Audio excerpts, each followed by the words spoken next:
Hello, everyone. Welcome to today's episode. Today we have Dr. S.S. Mantha, who is the former chairman of AICTE. Dr. Mantha is an eminent academician. At present, he is the Chancellor, KL University, Adjunct Professor, NIAS Bangalore. The audience and I would love to know your insights on education, especially during this time, pre-COVID, COVID, post-COVID. So, yeah, the first question, Dr. Mantha, that I have for you is something that every eminent academician is being asked in today's time, and that is how do you see learning and education post COVID 19? Oh, I mean, a lot of education has been disrupted in some sense, education at every level. And the higher education, be it in the colleges, be it in, the higher educational institutions, has always been completed on time. And this probably time halfway through March, we had this pandemic, and that has really put a lot of pressure on the system. Now, in future, probably one would look at hybrid and blended learning to to to be there for quite some time, because COVID probably seems to be going nowhere. At least the next semester would be something that we have to seriously look at conducting, not maybe so much in the classrooms as outside the classrooms. Now, by blended learning, what I mean is part of the studies would be face-to-face, and part of that learning would be online. Now, there can be a debate on what are those percentages, but as a person associated with education and having seen some of the institutions, the curriculum and so on, a 70-30 model would probably be good enough to start with. 70% face-to-face and 30% online content. Now, having said that, the future is not just about conducting classes and through a blended learning mode and so on. There are several hands-on skills, competency-based skills, and that are required, which will require to work with hands and so on. So a lot of social distancing methods have to be used within the labs and workshops where the students would go or would be required to go, and that becomes a way of conducting the practicals maybe in time to come. And some of the classes probably would need the institutions to work in two shifts, and half the batch coming in the morning, the other half coming in the afternoon, or maybe working on alternate days, and some such models will eventually evolve. But having said all that, the future probably is we are actually moving towards a concept called virtual universities, and the idea is very simple. There's a lot of content available outside, good content, with maybe the Government of India portal like Swayam, or the third-party content providers like Coursera or Udemy or Udacity, edX, and so on. So universities will also look at collaborating with each other and bringing the best of the content, whether it's in-house or subscribed content, and they will pool the content together. For example, a certain university may have good faculty in physics. Some other university or institution may have good faculty in mathematics and so on. So eventually they all have to collaborate together, bring in the best of the content, create a good learning management system, like maybe a Moodle platform or Canvas or Blackboard, something like that. Put all this content together on the learning management systems. Look at the generating the data analytics that binds the students, the faculty, all of them together. And therefore, we are moving towards virtualization of education, which allows the concept of personalized education. No longer the institutions would be, good enough if they say we are the people who decide, and you are the guy who studies on the other end. So the entire paradigm will move from a faculty-centric and institutional-centric model to a student-centric model, where he decides what is to be studied, how is it to be studied, at what pace it is to be studied, and he may even put different courses together and create his own certification programs, his own diplomas, his own degrees, and that's the personalization that I'm talking about. And even the content will have to be completely re-engineered to fit the requirements of a student. So the idea is the entire education will be kind of democratized, and a lot of technology will come in. Digital use of digital technology will be extremely high, and the experiential learning part and the immersive learning part will all come from using gadgets of the augmented reality, virtual reality, and so on. So the entire scope of education is much wider now. It will be more of distributed learning and less of single person driven activity. So the future universities, future education has several challenges. At the same time, it has several opportunities in learning in different ways. And actually it gives you a method of reaching everyone who is unreached, which was only talked about before, but now it's perfectly possible. Right. So, Dr. Mantha, you actually mentioned and highlighted AR, virtual reality, etc. And I would love to let the audience know that Dr. Mantha is actually specialized in robotics. And from that comes my second question, actually, that it is said that AR, VR, robotics is the future, especially post-COVID-19. So, I would love to know your take on that. How do you think it is going to affect the education industry? Oh, absolutely. I mean, robotics has a great, use in terms of the way industry is evolving today. People talk about Industry 4.0 and so on. Now, fundamentally, what happens is in the very early days, we had hard automation where things were designed to do a set of jobs and so on. And subsequent to that, people built in programming into automation, and therefore some flexibility was built into what could be manufactured and what range could be manufactured and things like that. Subsequent to that, we had the ultimate in automation, which probably is robotics. And very simply put, robota is a Czech Republic word, which means forced labor. So if if you design a machine which functions like a human being and or a part of human being with the skill sets that are defined by the different actuators, different sensors that are built onto the system, then you're basically building a automated device which can be programmed, reprogrammed, and so on. So in a future industry scenario, you will have several of these kind of machines, and also other machines equally in a automation mode would be doing most of the routine jobs, and also the jobs which are basically hazardous and things and so on.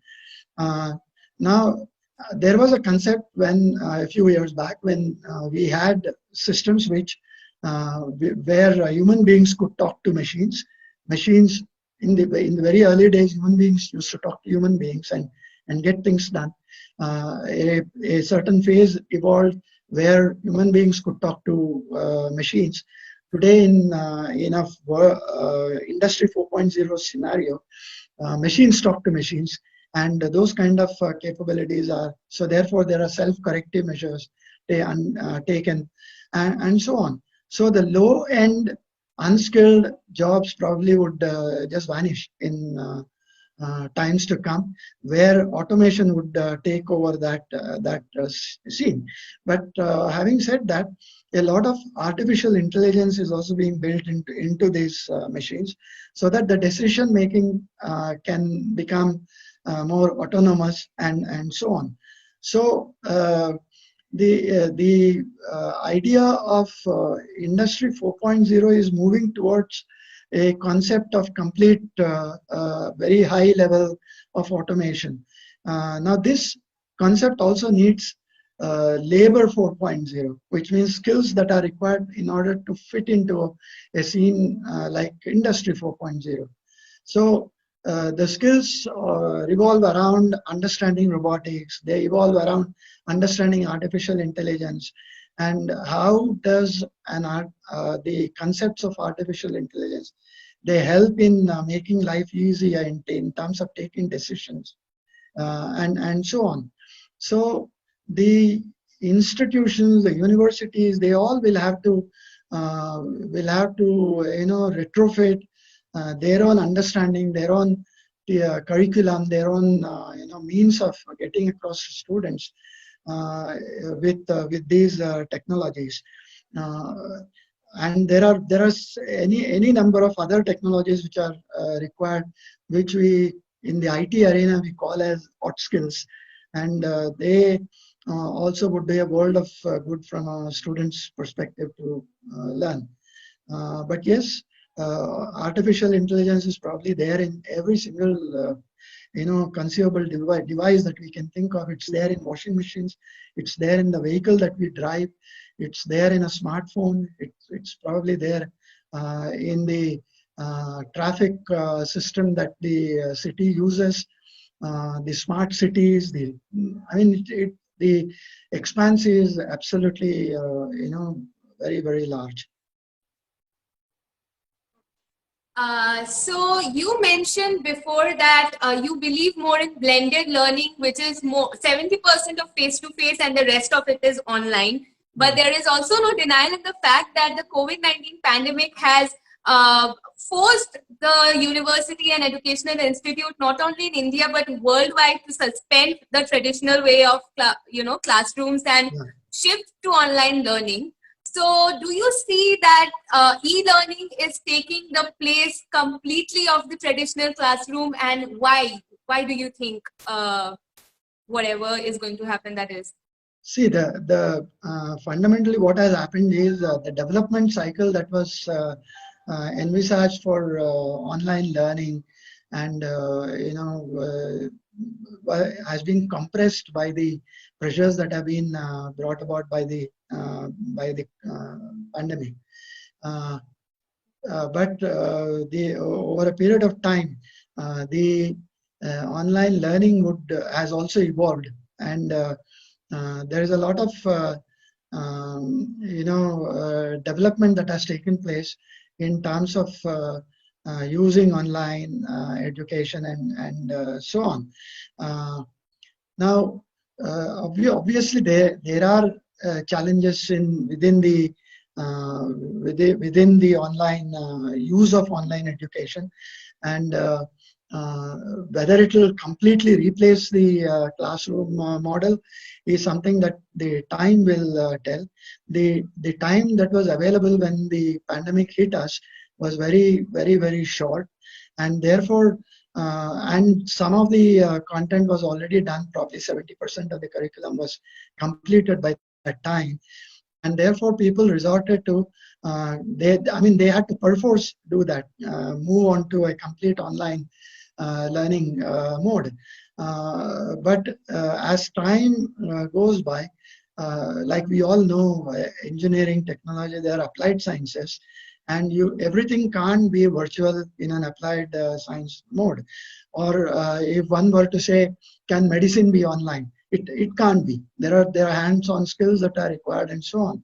So therefore, it's very necessary to go back to the lab for some time, go back to the research centers for some time, do some hardcore experimenting, though there are concepts like virtual labs and so on, but they can't replace the actual any amount of videos and any amount of seeing can't possibly give you an idea of what a IC engine would be.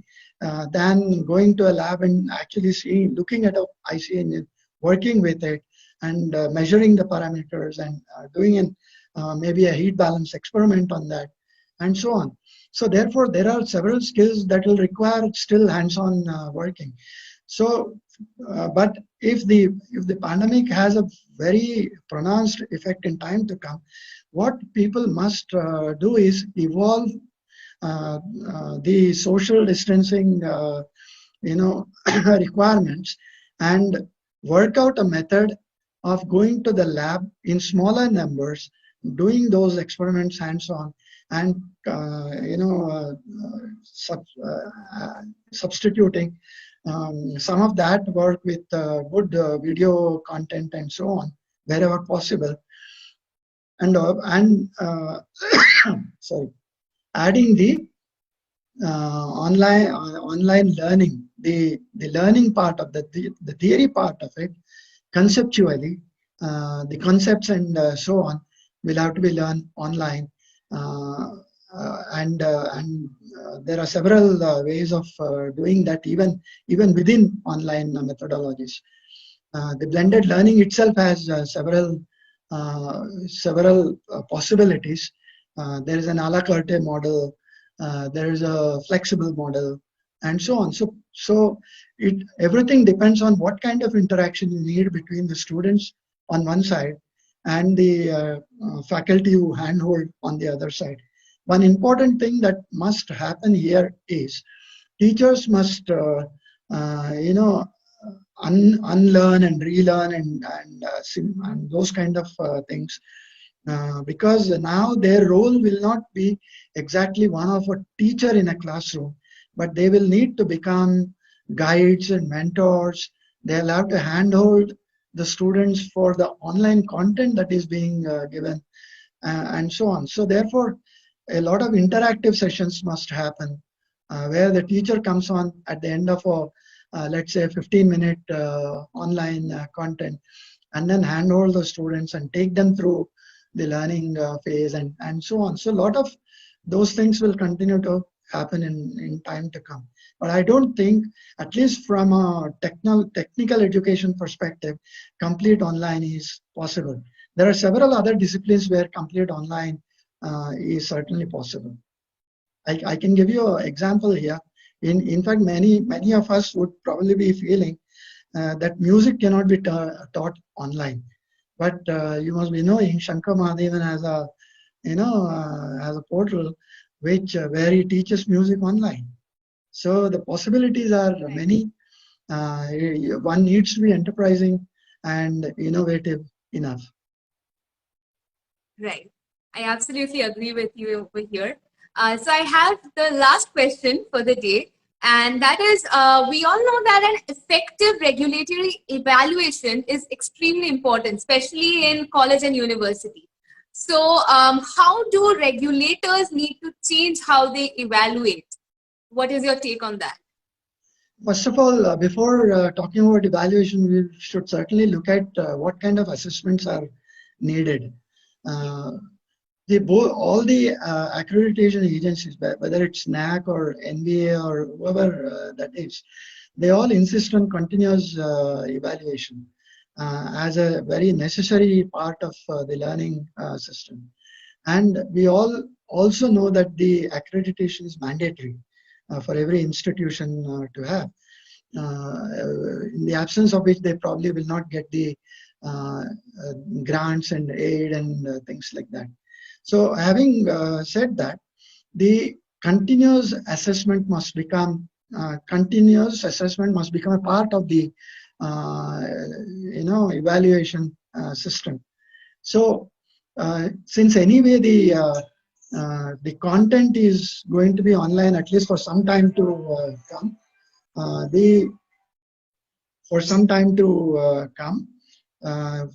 the modules which are designed in a good content portal would be small and of small duration and very, very effective.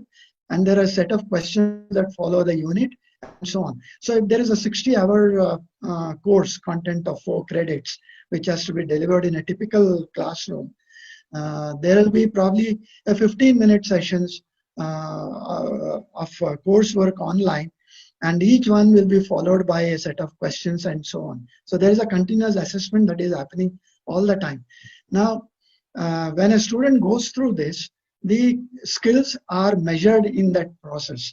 So therefore, institutions will have to seriously look at completely dispensing with the end semester examination, year-end examination, and so on. The continuous assessment must be appropriately credited, appropriately evaluated, and therefore the entire assessment can be based on a certain grade that the student gets based on his credits that he accumulates. So the from a regulator's perspective, probably they will need to come out with the assessment methodologies in terms of evaluating students and so on. And there is one problem area here again. Most of the face-to-face content is defined in some terms of credits. Now, a Carnegie credit is 1 hour of classroom teaching is 1 credit. And when you go to a workshop and do a 2-hour work, that is equivalent to 1 credit. This is a very simple way of looking at how credits are assigned. Now, when that is done in a classroom-based teaching, how do we translate that to an online-based teaching? So again, there must be a considered opinion that the regulators and others must come to agree that the online credits also must be made equivalent to a credit that I otherwise acquire in a face-to-face learning. The mode is different. The competency-based skills are still the same, whether I learn inside a classroom or outside a classroom. So therefore, the credits that accrue to me cannot be very different. So there must be some regulatory process evolving over the assessment methodologies, and there must be some regulatory process also evolving over the credit methodologies.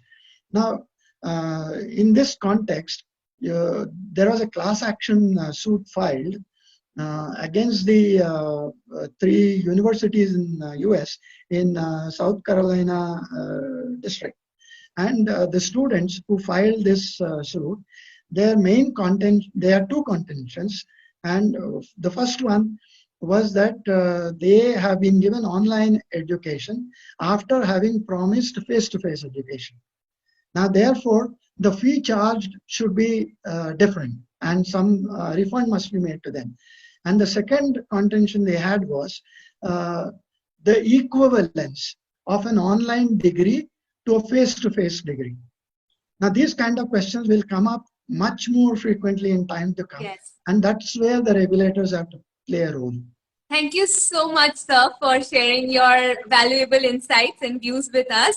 And thank you so much for taking out the time for this interview. We would love to have you back with us once again. Thank you. That was it for the day. And yeah, thank you so much.